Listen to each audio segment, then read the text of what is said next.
My name is Sarah, and I'm 30 years old. I work from home and make more money than most people would believe $100,000 a month. But no one in my family really knows that. They just assume I have some small, boring job. And honestly, I've never felt the need to correct them. Tonight, I was at my younger sister Emily's birthday party. She had just turned 24 and wanted to celebrate in a fancy restaurant downtown. It was packed with her friends, all dressed in expensive outfits, laughing loudly, showing off their designer bags and watches. I didn't really fit in here, but I came because she's my sister. I stood near the drinks table, sipping water, when I heard Emily's voice carry across the room. "Oh, that's just my sister Sarah," she said with a smirk, pointing at me. "She's basically a poor janitor or something." The room went silent for a second, then a few people chuckled. My stomach twisted. Did she really just say that? In front of everyone? I looked at Emily, expecting her to laugh and say it was a joke. But she didn't. She just shrugged and kept talking to her friends like I wasn't even there. I felt my face burn with embarrassment. I wasn't angry, at least not yet. I was more shocked than anything. Emily had no idea that the poor janitor she was mocking was the one secretly paying for her college tuition. I placed my glass down calmly, took a deep breath, and made a decision. That was the last time I would ever pay for anything for her. She just didn't know it yet. I left the party early. I didn't say goodbye. I didn't even look at Emily again. As I walked out of the restaurant, the cold night air hit my face, but it wasn't enough to cool the anger boiling inside me. I pulled out my phone and opened my banking app. Just as I thought, Emily's next tuition payment was due in 3 days. It had become a routine for me. Every few months, I quietly transferred thousands of dollars to her school, making sure she never had to worry about money. She thought our parents were covering the costs, but they weren't. They couldn't afford it. I could, but not anymore. I closed the app and made my decision final. I was done paying. The next morning, Emily texted me. "Emily, hey, thanks for coming last night. Hope you had fun." Fun? Right. I ignored her message and went about my day. A week passed. Then another. Then I got a call from Mom. "Sarah, did you send Emily's tuition money this month?" she asked. I leaned back in my chair. "No, I didn't." There was a long pause. What? "Why?" I took a deep breath. "Mom, do you know what Emily said about me at her party? She called me a poor janitor in front of all her friends." Mom gasped. "She didn't." "Oh, she did," I said, my voice steady. "And I decided that if I'm such a poor janitor, then I probably can't afford to pay for her school anymore." Mom sighed. "Sarah, she's just young. She didn't mean it." I laughed dryly. No, Mom. She meant it. And now, she'll have to figure things out on her own. Mom didn't argue, which told me she knew I was right. And then, 2 days later, my phone rang again. This time, it was Emily. I smiled before answering. This was going to be interesting. My phone buzzed in my hand. Emily's name flashed across the screen. I took a deep breath and answered. "Hello." "Sarah." "Oh my God, I don't know what's going on." Emily's voice was high-pitched, frantic. "I just got an email from my school saying my tuition hasn't been paid. They're giving me a deadline or I'll be dropped from my classes." I leaned back in my chair, keeping my voice calm. "That sounds stressful." "Stressful?" she nearly yelled. "I thought Mom and Dad were covering it. They said they didn't send anything this time. And I don't have that kind of money." I let the silence stretch for a few seconds before saying, "So, what are you going to do?" She groaned. "Sarah, come on. You know I can't afford this. Mom said you used to help sometimes. Maybe you could just send it now, and I'll pay you back later." I almost laughed. Pay me back? She didn't even know she had been living off my money this whole time. "I'm not paying for it, Emily." Silence. "Wait, what?" she asked, her voice quieter now. I said, "I'm not paying for your tuition." I kept my tone steady, controlled. I stopped. There was a sharp inhale on the other end. "What do you mean you stopped?" I sighed, pretending to think. "Well, you called me a poor janitor in front of all your friends, remember?" And I figured if I'm so poor, then I shouldn't be able to afford your tuition. Sarah, I didn't mean that, she stammered. It was just a joke. You're taking it way too seriously. Maybe, I said. But jokes have consequences. She was quiet now. I could tell she was scrambling for words, trying to find a way out of this mess.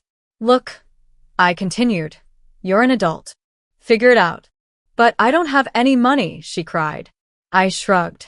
Then maybe you should get a job. I hear janitors make decent money. The line went dead silent. Then she hung up. I smirked and set my phone down. Now let's see how she handles this. 2 days passed. No texts. No calls. Emily was silent, which meant she was panicking. I wasn't worried. I knew exactly what was happening. She was scrambling to find a way to pay her tuition without admitting she needed me. She had probably asked our parents again, maybe even some of her friends. But I knew the truth. No one else had been paying for her. It was always me. By the 3rd day, my phone rang again. Emily.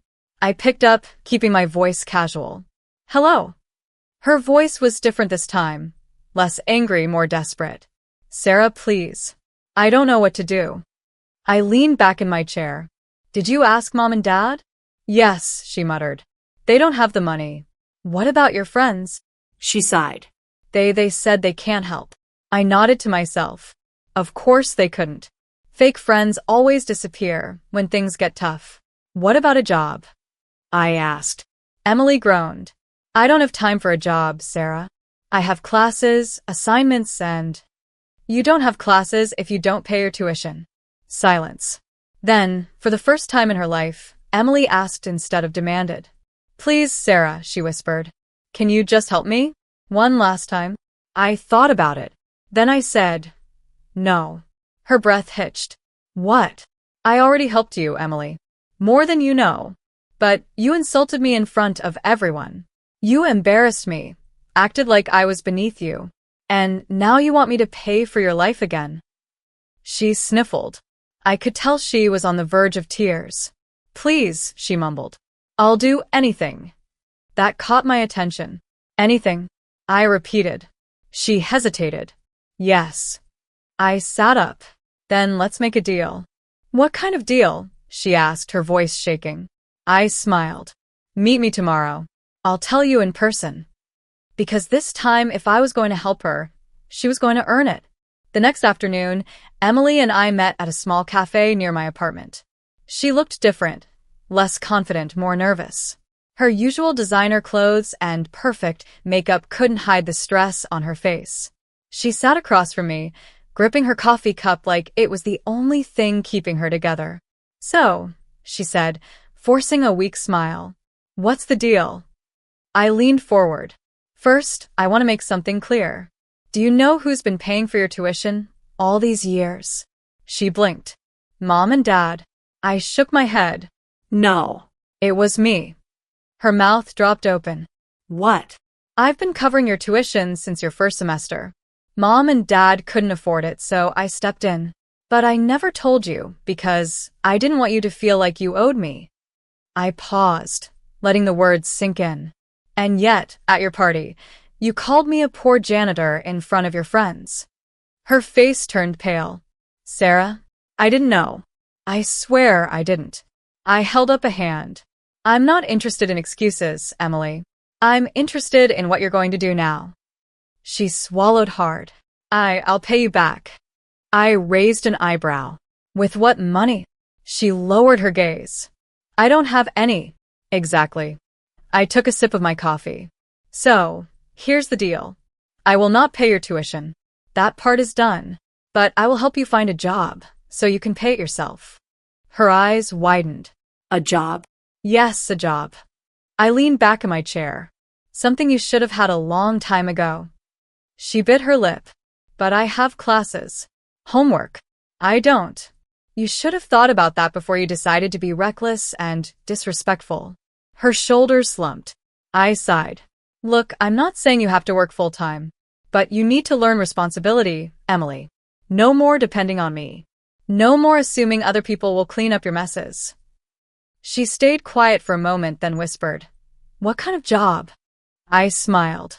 I already found a few openings for you.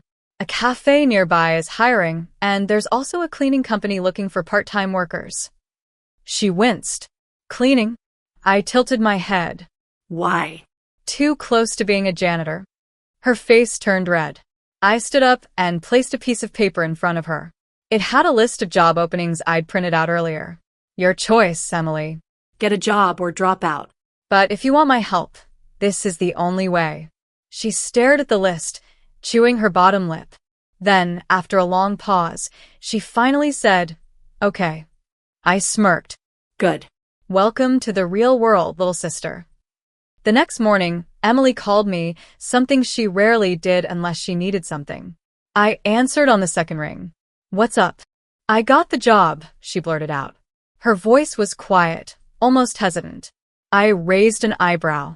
At the cafe? Yeah, she muttered. I start tomorrow. There was a long pause. I could tell she wanted me to say something, maybe even congratulate her, but I wasn't going to make this easy. She needed to learn. How do you feel about it? I asked instead. I don't know, she admitted. It's weird. I've never worked before. I sighed. Well, you've spent years living on my money. It's about time you learned what it takes to earn your own. Her silence told me she knew I was right. The next day, I decided to check in on her. I stopped by the cafe during lunch, choosing a seat in the back where she wouldn't notice me at first. Watching Emily work was interesting. She fumbled behind the counter, nearly dropping a tray of drinks. She struggled with the register, apologizing to impatient customers. At one point, she spilled coffee on herself and looked ready to burst into tears. But then something changed. Instead of storming out or throwing a fit, like the old Emily would have, she wiped off the coffee, took a deep breath, and kept going. She even managed to help an elderly woman carry her tray to a table with a small, awkward smile. I wasn't going to tell her, but I was almost proud. After an hour, she finally spotted me. Her eyes widened, and she rushed over. Sarah, what are you doing here? I sipped my coffee. Just checking in. She looked embarrassed. You saw all that, didn't you? I nodded. Every second. She groaned and covered her face. This is so hard. My feet hurt. My manager keeps correcting me. People are so rude sometimes. How do people do this every day? I shrugged. Welcome to the real world. She sighed. I wanted to quit after the first hour. But then I thought about you. I raised an eyebrow. Me? She nodded. Yeah. I realized how easy I had it. You were out there working, making money, paying for me, while I was doing nothing. She looked down. I was an idiot, Sarah. I took you for granted. And I'm sorry. I studied her face, looking for signs of fake regret, but this time, she seemed sincere. I took another sip of my coffee and finally said, apology accepted. Her shoulders sagged with relief. Really? I smirked. Yeah. But don't think that means I'm paying for your tuition again. She laughed, actually laughed, and for the first time in a long time I felt like maybe, just maybe, she was finally starting to grow up. A week passed and Emily kept her job. I'll admit, I was surprised. I half expected her to quit after the first shift, but every morning, she got up, put on her uniform, and went to work. She stopped going out as much. The expensive dinners, shopping trips, and constant socializing with her fake rich friends, all of it disappeared. I could tell reality was hitting her hard. One evening, she showed up at my apartment unexpectedly. I opened the door to find her standing there, looking exhausted, dark circles under her eyes. Wow, I said, stepping aside to let her in. You look like someone just told you the truth about life. She let out a tired laugh. Yeah, well, turns out, working is exhausting. Who knew? I grabbed 2 bottles of water from the fridge and handed her one. So, how's it going? She flopped onto my couch. Honestly, it's not as bad as I thought.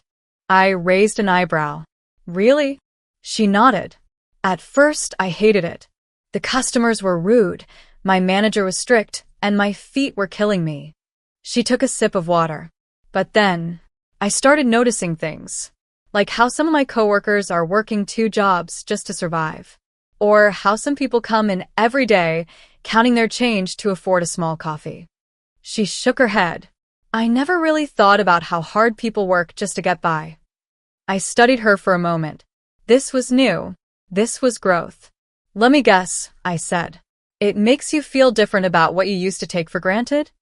She nodded slowly. Yeah. And it also made me realize something else. What's that? She hesitated, then looked me in the eye. I used to be such a brat. I nearly choked on my water. Wow. I never thought I'd hear you say that. She laughed, but there was guilt behind it.